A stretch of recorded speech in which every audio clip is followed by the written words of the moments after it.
Hello and welcome to Gyani Pandit. In this video, we are going to write a simple Python program in which we are going to calculate square of a given number.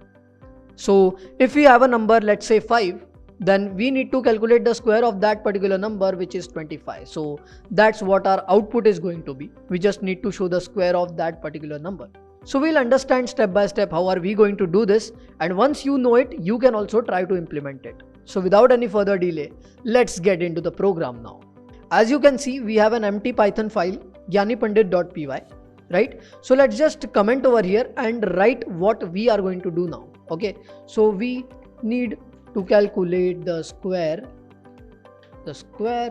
of the given number. Simple. So now first things first, let's get the number. Okay, let's create a reference variable for that. I'll just call it number. Simple. And to get the user input, we just need to use the input function, right?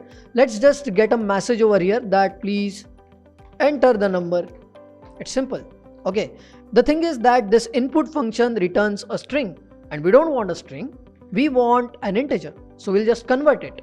That's very simple, right? So we have the number, and now we need to just do the square of that particular number. So I'll just do it. We have the number to the power 2. We have an operator for this over here, right?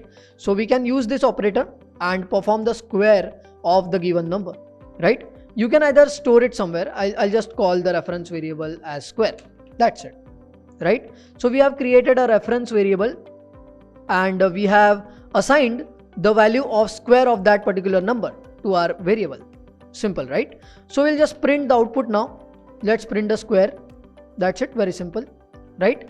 So let's bring in the terminal now. We are ready for execution of our program. Okay, so now let's just type Python space gyanipandit.py, which is the name of our program, right? And let's now execute it. So it's asking for a number. Let's give it 5, and as you can see, the square of 5 is 25. That's very simple, right? So let's run it for another time for another value as well, and let's just put number 12, right? And as you can see, the square value that we are getting over here is 144. So in this way, we have done a simple Python program to calculate square of a given number. You can also give it a try now. Apart from this, we have a lot of tutorials and lot of courses for you on Gyani Pandit. You can check them out. Links are in the description. Thank you.